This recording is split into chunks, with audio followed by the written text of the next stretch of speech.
You've heard why this morning matters. This isn't about me, this isn't about my story, even the guys here. This is, the purpose we're here for. Like raising money for cancer is a massively important thing, and pretty much everyone in this room is either going to be affected or going to know someone affected by it. So that is a big thing. It means a lot.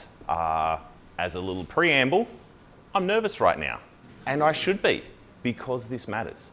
So I just want to put that out there beforehand, that no matter how often you do something, no matter how often you turn up to the plate, if you don't feel nervous about it, it doesn't matter. You should feel nervous. Key tip though is the physiological reaction is the same whether it's fear or excitement, and you've got to remember that chances are it is excitement. That's why it matters to you. And if you think it is fear, look for why. Look to try and reframe it about what you're excited about, because you wouldn't be doing it if it was just fear, unless you're being forced into it. But just because Sol twisted my arm literally, But yeah, think about why you're excited for it. If that's my number one pro tip for if you want to turn up and give it your best on the big stage. It's about why you're excited, not why you're fearful.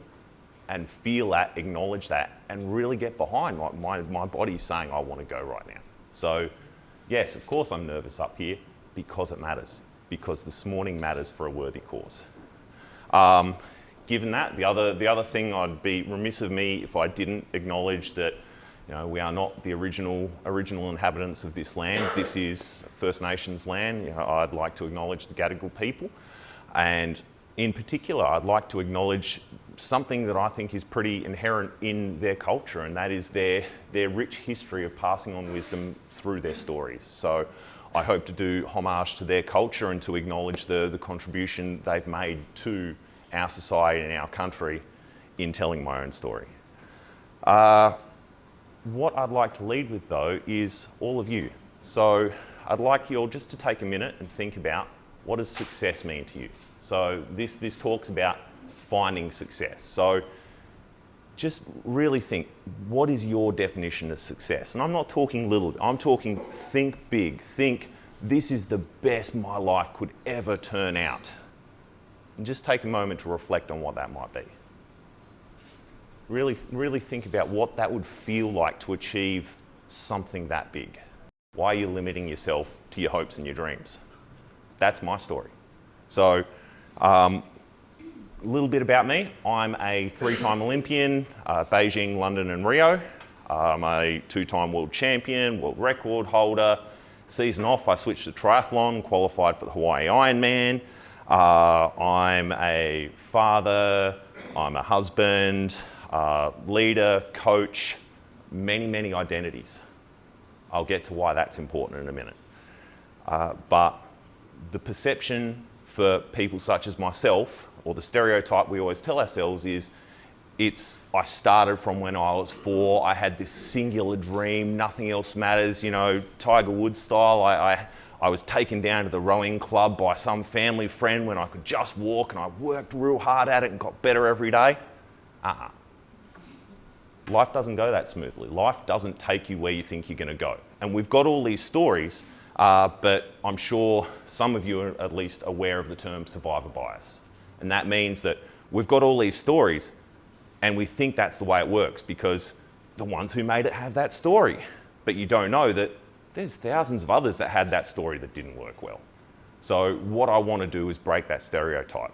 I don't want people to think that, I'm 10 years old and I've missed the boat. I'm 40 and I've missed the boat. Pardon my language, but bullshit. Right? Life can take you in weird and amazing places, better than you think you could ever be, if you are willing to let it. So, a bit about me growing up. Full disclosure, I'm on the autism spectrum. I'm autistic. Here I am, publicly speaking, and my job is people, talk about trying to break a stereotype there. But cast my mind back to when I was little. I needed speech therapy. Looking people in the eye was painful. If I saw someone I knew, it would be more comfortable for me to put my head down, walk across the road and walk up the other side because that whole dealing with other people is very uncomfortable. And that was me. I always had good grades growing up. because, academics made sense. That was easy. I unfortunately didn't really have a social group early on for the various challenging reasons. One thing that was really good by my parents, they made me do sport. Now I say made, they didn't say, you must go there. All they said was, look, we want you to be active, we know it's important, it doesn't matter what you want to do, we'll support you, but choose something, try something. And being the kid reluctant to commit, I tried everything. They would buy me all the gear, I'd do it for a season, and at the end of it, they'd, so you're going to do next season? Nah. And I'm sure it frustrated them no end, but they supported that. The important part was they wanted me to keep giving it a go. Now, again, you look and you think, Olympic medalist, as Sol said, massive VO2, as a kid, you would have just walked past everyone. You look at, if my parents still had it, you look at all my stuff was participation ribbons. Not firsts, not seconds. Thanks for coming, back a pack. That was my story early on. So again, you're seeing the pattern. Don't judge the book by its cover. And that's true of your own internal monologue too. The one thing that was really good about what my parents did by saying that, you just need to give something a go, and me wanting to change is, guess what? I had so many chances to work out what it meant to learn a new skill. I got good at learning. That's a massively big leg up. I saw that you don't need to be afraid of jumping off and starting something new. If there's a door there to walk through, you can walk through it just by saying yes. And if you're brave enough to say yes, if you realise the barrier is that low to say yes, oh boy, do things open up. So I got really good at just trying new things, trying my hand at it and seeing what I could get. How could I grow and be a little bit different tomorrow because of something new I tried today? So that was my experience sort of through the primary school arc. Moving on, hitting high school, and I'm finally starting to find a friend group. I'm finally working out this weird thing that is the world for someone on the spectrum. I'm mapping back and, okay, humans aren't so weird. I reckon I can be one of them. Found a friend group. Again, finding my home through academia as well. But through high school, again, sport was just, I did it for fun. I did it for the love of it. And that's a key point. It wasn't for success. Again, I wasn't winning my school carnivals and everything. I wasn't going to states and nationals in 3 different sports. We hear even the stories of someone who went into another sport late because they were an elite something else. I wasn't an elite anything. I once went to a 3-day lawn bowls carnival because it got me out of 3 days at school and it got me to have some fun with mates. What better way to do sport than to have fun with mates? And that's a lot of what we lose sight of, is the reason you're able to throw yourself into something is because of the passion behind it, not because of the results you're going to get at the end of it. That's true of pretty much everything we do from the time we wake up to the time we go to sleep. It's the passion behind it that matters more than the outcome. So again, sport for me was about having fun. It was about seeing, what new experiences I could have with my friends. More often than not, a lot of my weekends could be, and this will show the age, hire out a PlayStation game from the Blockbuster video store and literally video game non-stop without sleep from Friday night to Sunday lunchtime, and then return it having finished the game, crash out and wake up Monday morning for school. Elite athlete. But other weekends it would be, I lived in the mountains, so I grew up in Adelaide, I lived in the hills there. Again, mountain biking or windsurfing or something else. So there was a big variety in what I did growing up, and a lot of the research, thankfully since, has borne out that early specialisation is not the best for people early on. But I would say that's true all the way through. Right? The more you can vary your life and do different things, the more you can take skills from one place and apply them somewhere else. The more rounded you are, I think, the better equipped you are to excel in an area. So that was a lot of my high school period. again, it's not sounding like I'm on track to go and win Olympic medals yet. Now, through high school, I had a new dream. I thought, Top Gun lifestyle. I love this. I love riding motorbikes, etc. I want to fly fast jets. Everything through high school, I started to gear towards, I'm going to go into the Air Force. I'm going to be a pilot. All my grades were good enough. Quarter century ago, God. They used to do pilot screening. They would do all your aptitude stuff, and then they would take you up to mental blank, Tamworth, and you would go and essentially get 6 months worth of stuff thrown at you in 2 weeks to see what you held on to. It was an accelerated, throw you in the deep end course just to see how you'd deal with it. And sailed through all the aptitude stuff, went up there, did that, was doing all my flying, and scores were good enough. I thought, you beauty, I'm on the way. And then they did the final interviews where they're trying to work out, well, who out of this crew are we going to take? And they got to chatting to me about how was it, what was I doing at night, how did I find it? And I told them the level of detail and like how much I wanted to practice and how I'd sit in my room, visualize every maneuver, and really wanted to get it right. And then they said something I didn't expect. It wasn't good job. It was, we think it might be too stressful for you to do that year in, year out. We think you might burn out. And it's a large amount of money we need to sink into pilot training. So, sorry, your journey ends here. Bang. I'd done everything right and rug was ripped out from under me. Now, unfortunately, some of us in the room will relate all too well to that remark. And the thing I learned there is you can do everything right. That doesn't mean you're going to get your goal. So we have to acknowledge that there are things out of your control that are going to stop you. And if you put all your eggs in one basket, you become very fragile. Now's the time where I go back to earlier where I said a little bit about me and I gave all these different identities. All through my athlete career, and you'll hear it later, I still maintained a work career alongside my athletic career, because if you define yourself by one single thing, I'm a swimmer, I'm a rower, I'm a CEO, I'm a whatever you are, family person, and something happens to that singular identity, whether it's someone tells you, sorry, you can't be a pilot, whether it's you're nothing but a parent and your child dies in an accident, or God forbid cancer, or any other thing that can happen with life. You're a CEO, your company goes bankrupt, you retire from sport. If you have that one identity and that stops, you're at sea. And if you don't have a stable identity every single day, if there's not something you can put your head on the pillow at night and say, I am this, you can go into some very, very dark places. I'm sure with mental health is a massive thing nowadays. Post-Olympic depression, one of the highest risk groups are retiring athletes. People who are literally on top of the world, the best at their craft, so many skills, have the attitude to succeed in anything at life. For professional footballers and not rowers, massive amounts of money and everything else. So in theory, they should have it made.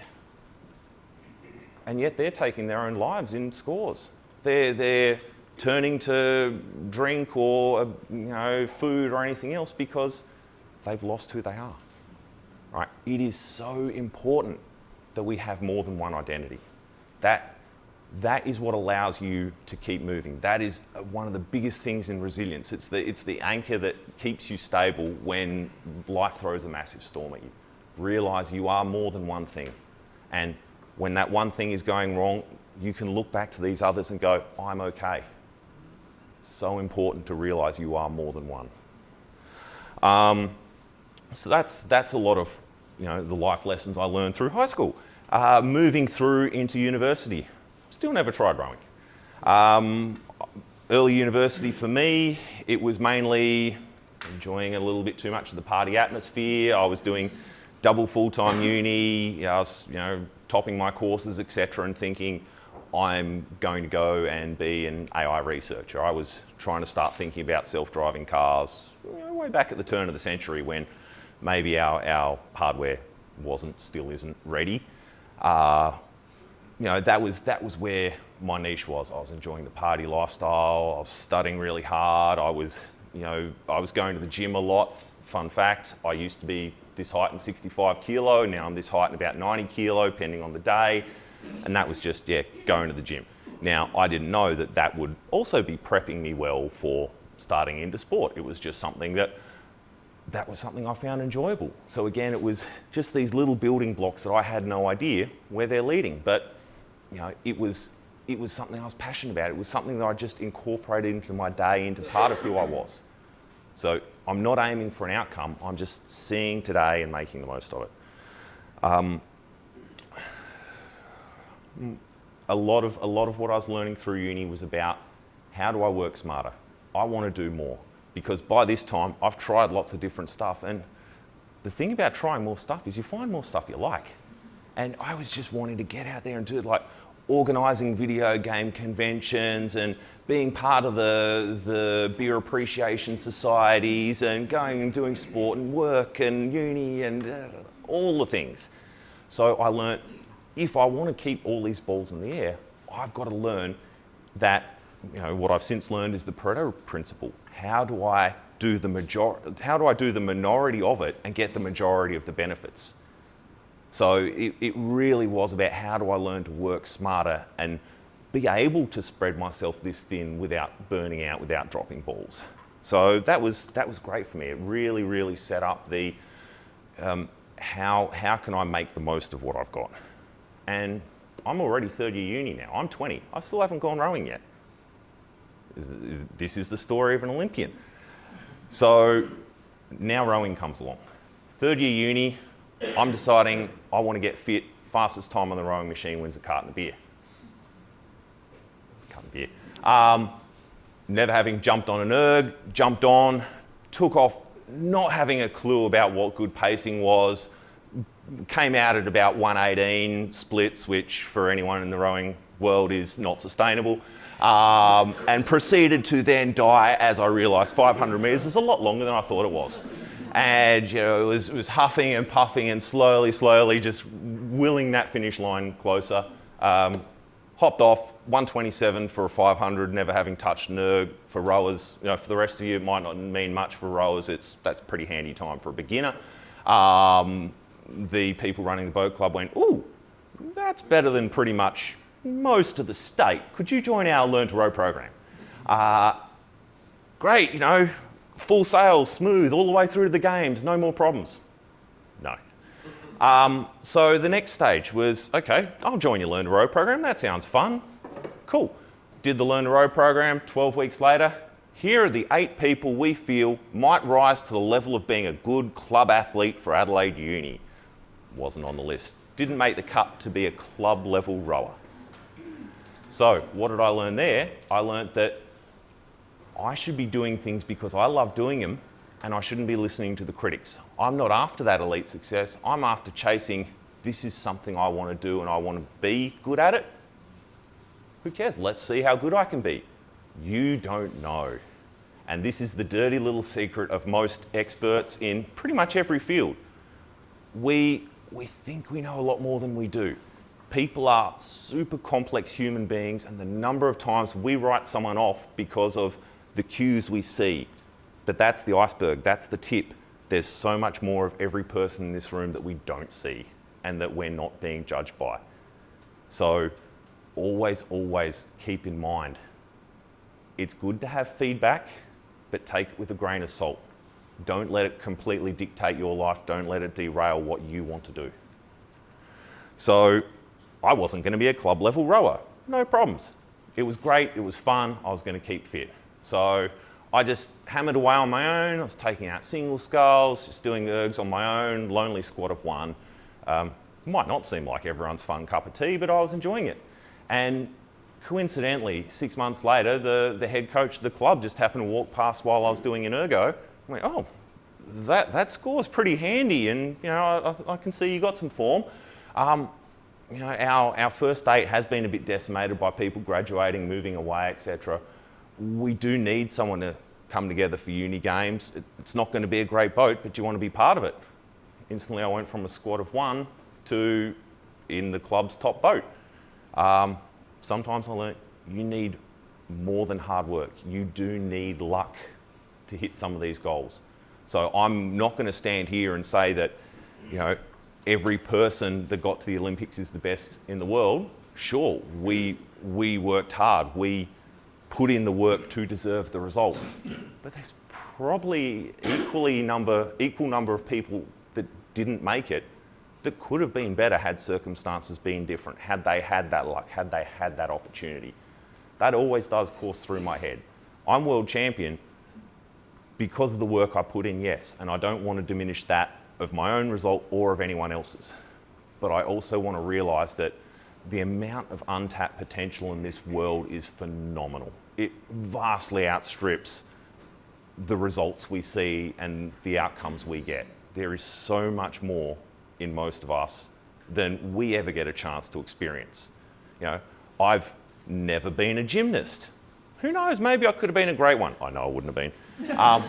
But the point is, I'd never tried that. That's a path of unknown value. The paths we walk, there's a massive sprawl of opportunities, of moments that we don't take, because we can only take one. The amount of untapped potential in this world is phenomenal. The question I'd ask is, what's yours? So I've just gotten into the club boat. Again, that's, it's not a high level achievement. It was great fun, went out, had some good times with the crew. Got off the back of that, the coach recommended I go into the State Institute, SASI, SA Sports Institute. And I got in there, I did 6 months with SASI, and they're talking about, okay, maybe you should go to nationals. At this time, my response to the coach was, hell no, I'm not good enough for nationals. I've been rowing 9 months or something. I didn't realise anyone could turn up. I just thought nationals, I'm not going to win a nationals medal. I don't want to go there and just get obliterated. I would like to feel like I'd be ready for it. I think I should be ready for it before I say yes. And the coach just goes, no, trust me, you are ready for it. And sure enough, I went there and I won an under-23 medal. And I learned in that moment that sometimes that critic that you shouldn't listen to is up here. Again, take all feedback with a grain of salt, including what the voice inside your head is telling you. Because sometimes that's the thing that's holding you back. So I went to nationals, won my first medal there, got invited to national team trials. I'm like, wow, okay, this is all of a sudden.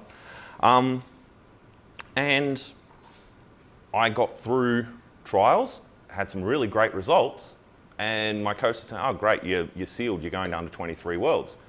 I literally got sat down in the selector's office and they said, you got some real positive results here, but you haven't been rowing that long and we don't trust you'll perform on the world stage. You're not going to under 23 Worlds. On paper, I got the results. I won that seat racing. No. So again, there's this, don't think that merit is all that matters to get there. Be prepared to have that plan B. Be prepared to embrace that where you go is on you, but is not always 100% within your control. So as a consolation, they offered me World Unis, myself and my doubles partner. We used this as a bit of a, hey, screw you, and we went and won that by, I think it was about 100 metres of clear water.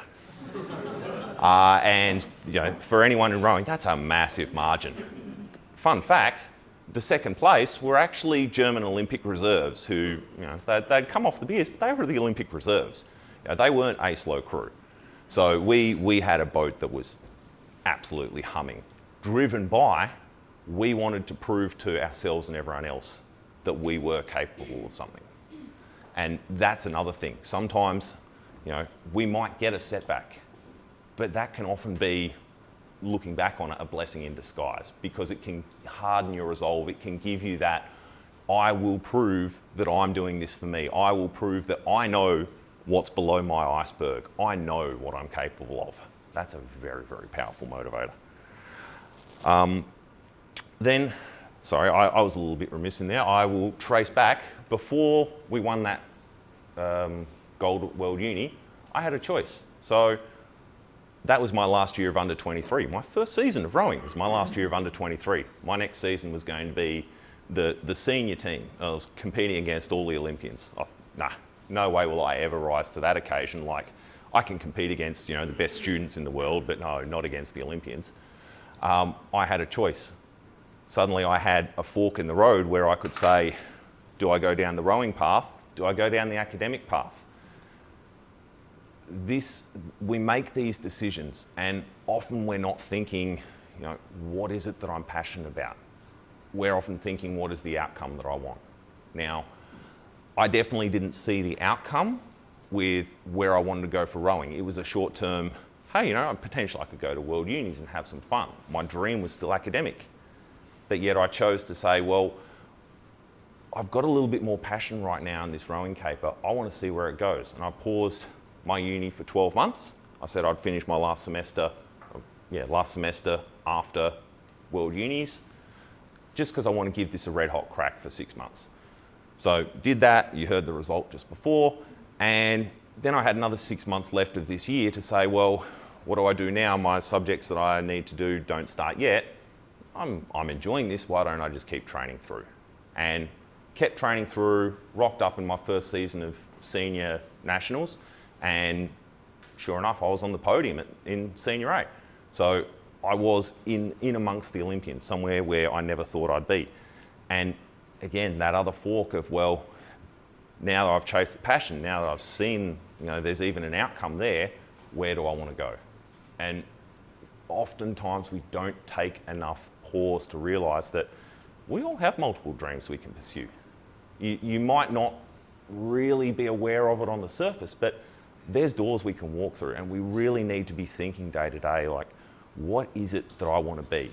What do I want to learn about myself? Because life's too short to just keep going through the motions. How do I want to challenge myself tomorrow? Because that's where we find out who we are. That's where we find out the passion of life, is that stepping up to the plate and growing yourself in a new way. So I ended up choosing the rowing path and saying, I still need a second identity. I still need to keep money on the table because rowing pays nothing. So I finished off my uni on the side. I got into being a coder and maintained those dual tracks. Going through that period now, there's a new arc. I wasn't aware of it. I thought that I enjoyed chasing passions for myself. I enjoyed coding. I enjoyed rowing. Both were, I thought, singular things on me. I had a couple little moments of key people just saying these innocuous remarks that I didn't realise at the time but would bend the arc of my life. So I had my boss at work say, you were really good with those new joiners we had in the team. I really admired how you were able to set them on the right course really well. The team feels really engaged because of you. And I'm like, oh, interesting. Would you ever consider being a manager? No, I'm going to be an architect. I'm like all about the technical. I'm an autistic kid, trying to still shake that stigma. I'm not about people. But I started thinking about, well, why did I enjoy that? And it turned out I do enjoy, through my own experience of maybe not having been included all the time, I do enjoy that satisfying feeling of seeing someone hit their straps and achieve that little bit more and get that validation that they can be more, that they can achieve what they want to achieve. Like, helping someone on that journey is immensely satisfying. Similarly, unbeknownst to me, or wasn't really aware of it, the coaches I found would suddenly start putting all these beginners next to me when I'm on the erg, on the indoor rowing machine. And I couldn't help myself. In between my intervals, even mid-interval, I'm huffing and puffing and screaming, and I would still look across and, if you could hold your body over a bit longer, it's really good leg drive. Like, I would want them to be better. I just could not help myself. And it was seeing that over and over again that really started to open my eyes to, well, no, a lot of my passion is about enabling others. And sure enough, that's where my career trajectory started to go. The last part I'd say there about finding success from that point is we often overlook how much helping others can help ourselves. So take the rowing example. helping others understand how they row better allows them to get faster. If I've got faster people training around me, it's going to push me more. It's going to bring more out of me. Does that sound familiar to a workplace and things? The better people we have around us, the more we lift them up, the more it's going to help lift us up. And as well, it's interesting how getting people on side will get you those results. A lot of, I mentioned before, national team selection is around a thing called seat racing, where you do repeated races with mostly the same crew, but scientifically they swap people around and see if it changes the boat speed. Good in theory, in practice there's a lot of variables and it's very finger in the air. But what I found was the repeated process of trying to help others got me into a point of saying, what really matters? What really moves the boat? How do I learn to extract away all the distractions and just give one or two messages to my crewmates of what's going to shift the needle? And doing that again and again and again. The more I did that, the more I learnt myself what matters. And the interesting thing is, coaching, whether it's professional sports or anything else, is so much about saying the same thing in 100 different ways, because we say a set of words, the other person hears something completely different.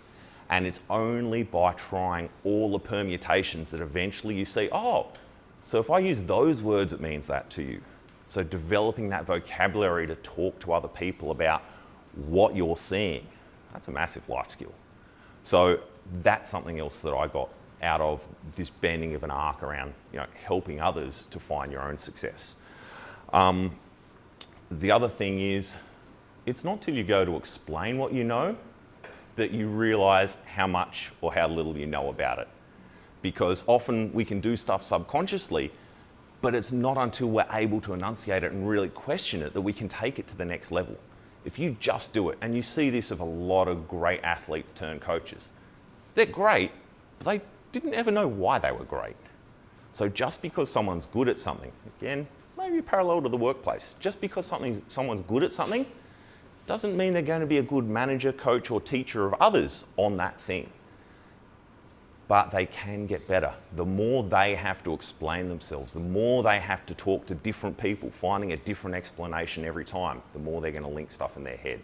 And the stronger it's going to make their understanding, their ideas, and their performance as a result.